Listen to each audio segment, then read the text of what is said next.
I work for quite some corporates where we got paid time off to do volunteering. And I remember that in the early years there already was a foundation they wanted to sponsor, or they already made some choices.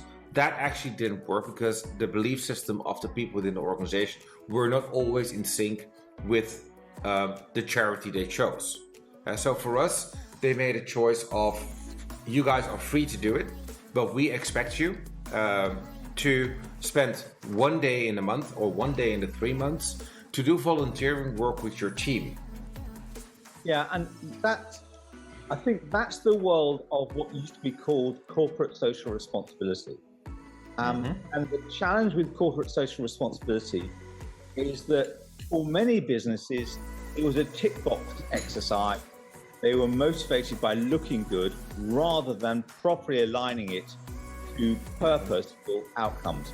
So I know of big financial services institutions and big professional services firms in the City of London, where they had a similar kind of scheme where, there was a sort of company volunteer day.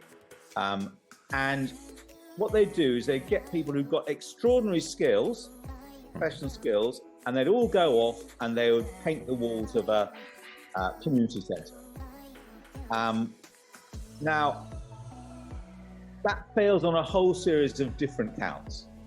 One is, they didn't choose the community centre. It was a one-off event. The second thing is they had no contact with the beneficiaries. In fact, they were very careful trying to keep the beneficiaries out of the way because, hey, you don't want to meet people like that, do you? But the worst thing was, you've got these people with a huge amount of skill and capability, and then you say, we value that in the work context, but in the charity context, the best thing you can do is use a paintbrush.